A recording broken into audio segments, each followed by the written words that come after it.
Merci, monsieur Alain Tourret. Pour le groupe écologiste, la parole est à monsieur Christophe Cavard.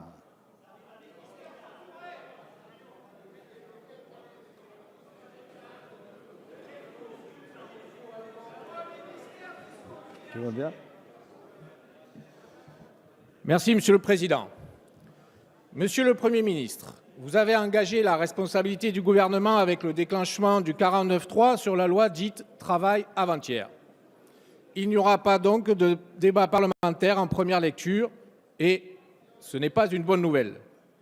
Après des semaines de travail sur ce projet de loi, après de très nombreuses auditions en amont et dans le cadre de la commission des affaires sociales saisie sur le fond, après des heures de discussion entre les collègues députés de tous ces bancs les plus impliqués dans l'examen du texte, et alors que celui-ci avait déjà beaucoup évolué, nous nous préparions à poursuivre ce travail dans l'hémicycle. Car en effet, ce projet de loi, qui traite entre autres du dialogue social et de négociations collectives, a levé de fortes inquiétudes qui demandaient des modifications ou des précisions sur certaines de ses parties.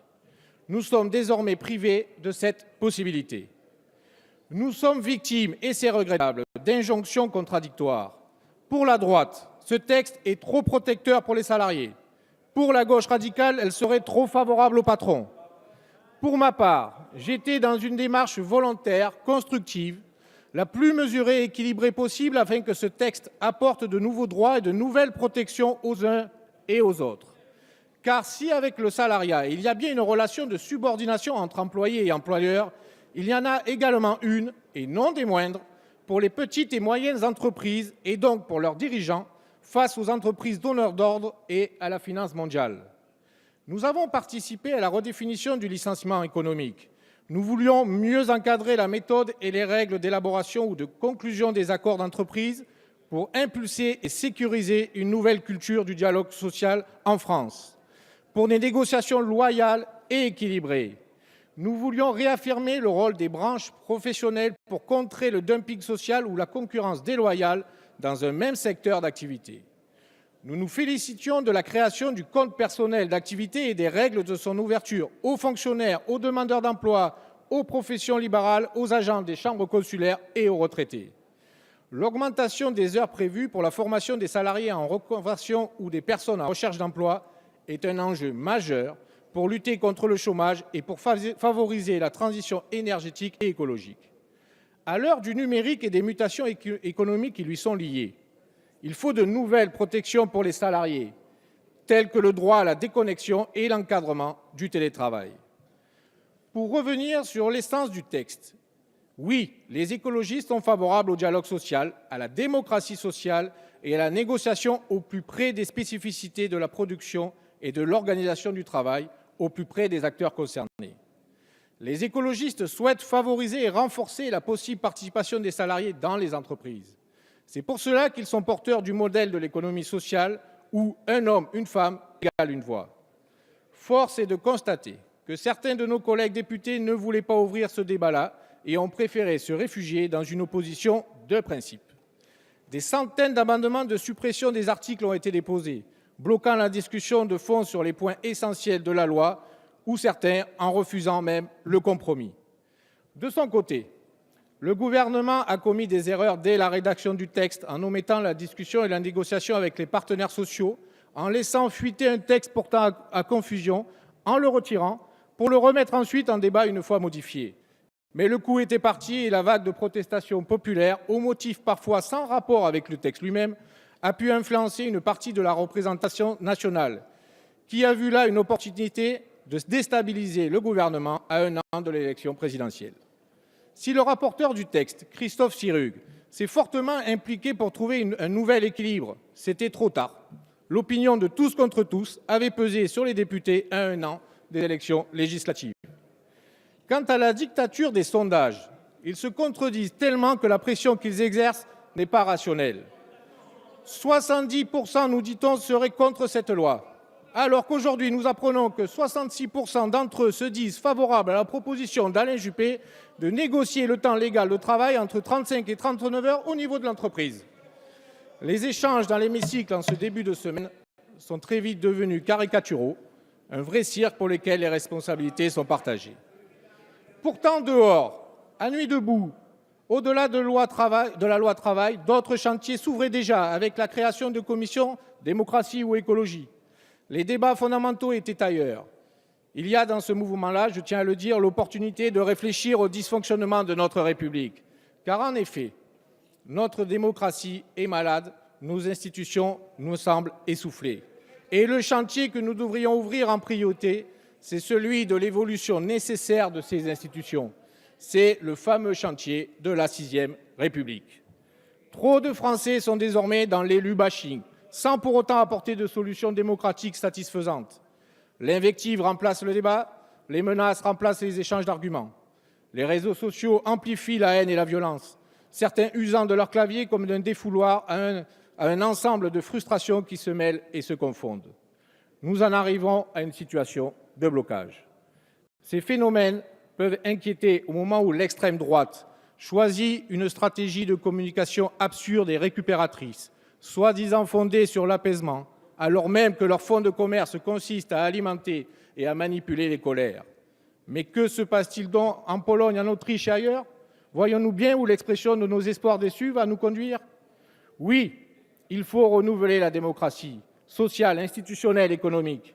Il faut renforcer le parlementarisme, contraindre la finance mondiale, inventer des outils démocratiques directs, poursuivre la décentralisation, intégrer la participation citoyenne dans les politiques publiques, soutenir le développement de l'économie sociale et solidaire. Mais attention, si vouloir plus de démocratie, c'est aussi vouloir une représentation à la proportionnelle intégrale, celle-ci demande une vraie culture du compromis, une culture de la négociation, une capacité et des outils pour négocier, sinon elle amènera au chaos. Or, ces débats sont ceux qui ont été ouverts avec la loi travail. Et si nous ne les menons pas à leur terme, la faute en est très collectivement partagée entre les tenants de l'avant-garde éclairée, les jacobins, les ultralibéraux et un exécutif national qui semble déstabilisé et qui se déchire. Nous voilà donc rendus au point de la caricature, les deux premiers intervenants le prouvant. Il faut dire que, pour une fois, au-delà du traditionnel petit jeu de l'obstruction par amendement d'opposition, dont le dépôt précipité le dernier jour a même fait exploser le système informatique, au-delà donc d'un jeu d'opposition qui cherche la confrontation plutôt que l'échange, une partie de la majorité elle-même a fini par trouver pratique de ne pas avoir à se prononcer sur un texte pour lequel elle subit une pression médiatique, physique et morale. Combien avons-nous reçu de mails depuis le début de la semaine? Plusieurs centaines. Si parmi eux certains sont remplis d'insultes et de menaces, plus nombreux encore sont ceux qui sont remplis d'inexactitudes ou de fausses informations. Voilà le point d'absurdité de nos institutions où nous sommes arrivés.